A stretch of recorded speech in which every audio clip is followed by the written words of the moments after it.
So what really happens after we die?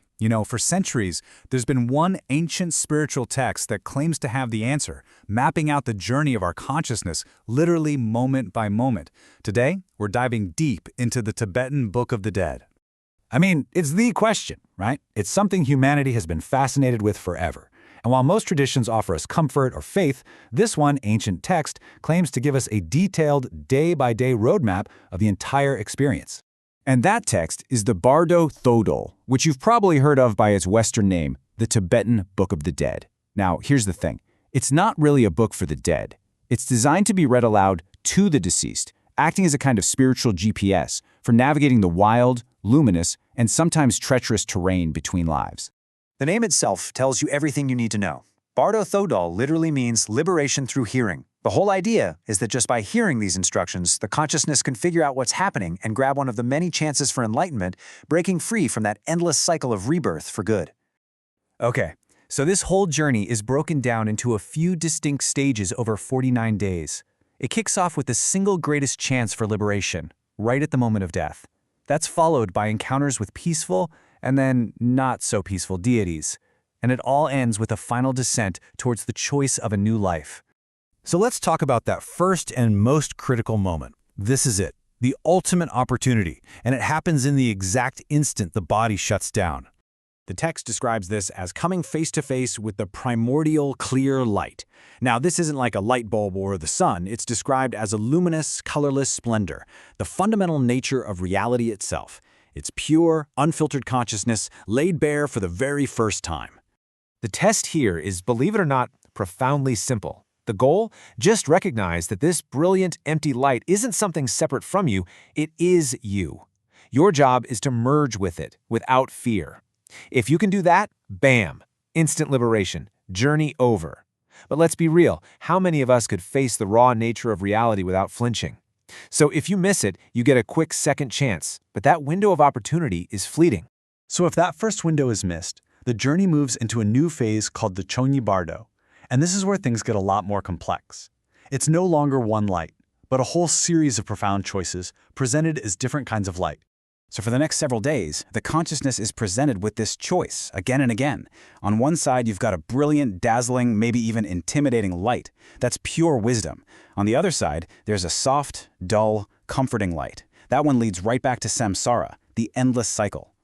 The text warns us that our old habits will instinctively pull us toward that comfortable, dull light. I mean, doesn't that sound familiar? Choosing the hard, bright truth over the easy, familiar comfort? And this isn't just a one-and-done choice. Nope. Over the next week, this happens 5 different times, with 5 distinct, brilliant lights. And each one offers a unique path to freedom.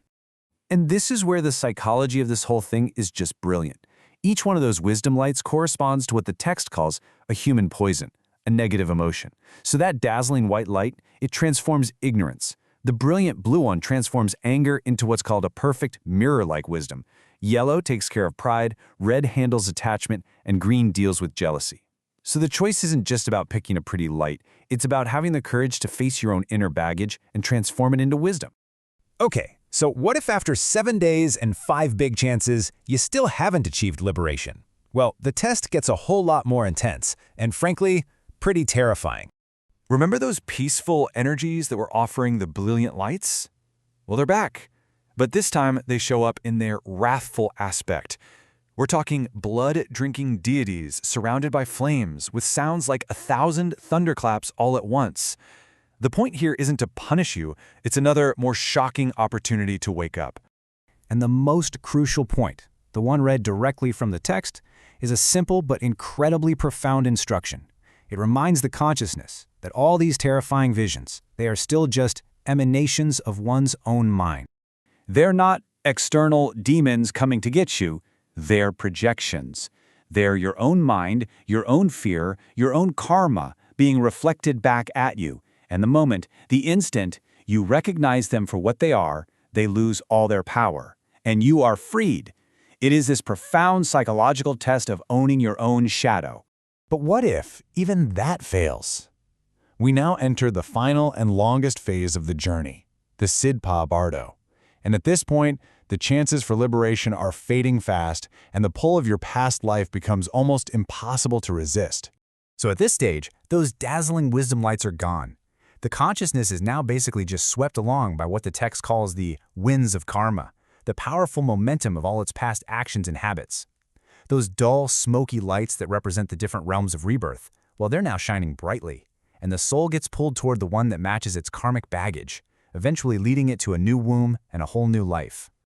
You know, this incredibly detailed map of the afterlife isn't just some dusty, forgotten relic. It's a living tradition. It's a central part of Tibetan Buddhist practice that continues to shape how millions of people approach the great mysteries of life, consciousness, and, of course, death. Which, of course, leaves us with one final huge question. Is the Bardo Thodo a literal, step-by-step guide to what happens when we die? Or is it maybe a profound psychological metaphor for the choices we all face every single day? You know, that choice between the brilliant, sometimes scary light of real awareness and the dull, comfortable glow of our old, familiar habits. Perhaps the real journey isn't just after death, but it's happening in every single moment that we're alive.